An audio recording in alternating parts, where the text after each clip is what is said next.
Why is it that our big New Year, New Me overhaul collapsed by February? But a tiny, almost disrespectfully small shift like wiping a kitchen counter can change your whole week. Today we're diving into the pasta sauce paradox. So many of you related to the pasta sauce story from the last video. The jar that only opened when I softened my grip. Honestly, I didn't expect that many people to say, wow, I too have been fighting jars and life at the same time. And it made me realize that the jar wasn't just a kitchen problem. It was a life philosophy. Let me confess something. There was a weekend when I decided to overhaul my entire life. New routines, new habits, new identity, new bottles with timestamps, the one that bullies you into hydration. You know the one. I wrote a 12-point morning routine, downloaded apps, set alarms, cleaned my entire house, bought a new journal. By Wednesday, I was exhausted, irritated, and somehow behind on everything. I wasn't behind because I was lazy or because I lacked discipline, but because I was trying to force myself into a version of me that didn't exist yet. Here's the truth. I'm a web developer, a night owl. My brain clocks in at 11 p.m. like, good evening, shall we begin? My best ideas arrive at 1 a.m., not sunrise, and definitely not during a cold shower. For years, I thought I was doing life wrong because I couldn't force myself into the morning routine blueprint that everyone swears by.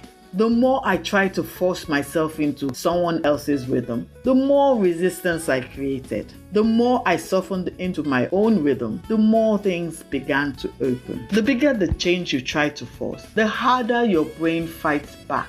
It's like trying to push a door that says home. You're working hard, but you're just getting exhausted.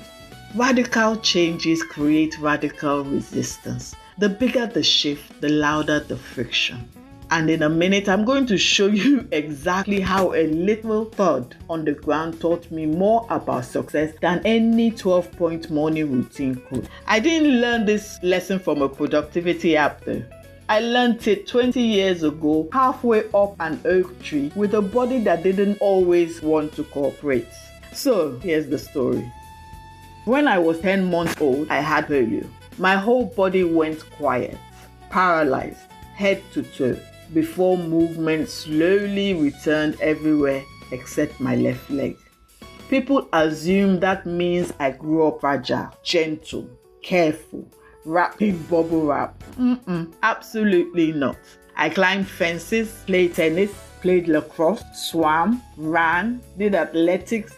In short, did everything everyone else did. Sometimes badly, sometimes chaotically, but always with full commitment. I wasn't the fastest, I wasn't the strongest, but I was there. I was in the game. I was laughing, I was competing, I was living. Polio did not make me delicate. It made me bold. It made me funny. It made me ambitious. It made me the kind of person who says, oh, you think I can't do that? Watch me. And because my left leg was weaker, my upper body became elite, top tier, premium package. Seriously, if there was an Olympic event for aggressive squirrel impressions, I would have the gold. My right leg, strong, reliable, the Beyonce of my lower body, always on beat. My left leg, doing its best, contributing vibes and moral support, which is how I ended up climbing trees in boarding school. Not for nature, not for adventure, for escape. Some people use the front gate. I used the nearest oak tree, and honestly, while other kids were struggling with branches, I was scaling that tree like a determined squirrel with a gym membership. Balance? Debatable. Technique? Improvised. Confidence? Unshakable. And that's the funny part.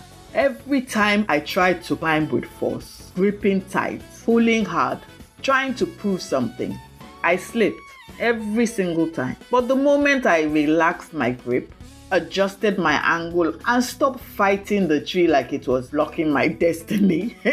I got up there smoothly, quietly, like a squirrel with ambition. So, one night, halfway up this tree, feeling like a superhero, my left leg slipped. My right leg tried to save the situation, like, and still fix this. But gravity said, be serious. And I fell. Not dramatically, not tragically, just thud. Like a PE bag falling off a locker. Unnecessary, unceremonious, loud enough to embarrass me, but not enough to earn sympathy. I sat there on the ground, staring at the tree like, wow, betrayal from nature in the cold. And then because I'm me, I got up, dusted myself off, climbed it again successfully. That tree taught me something long before adulthood tried to complicate it. Force is loud, wisdom is quiet, small shifts get you off the ground. And here's the part we don't talk about enough. Once you make a small shift, you have to let it breathe. You can't plant a seed and dig it up every morning to check if it's growing. You can't start a new habit and then panic when it doesn't transform your life in 48 hours. Small shifts are the seeds. The quiet bloom is what happens when you stop digging them up. And later this week, I'm sharing the next part of this series, The Quiet Bloom, where we explore what happens after the small shift.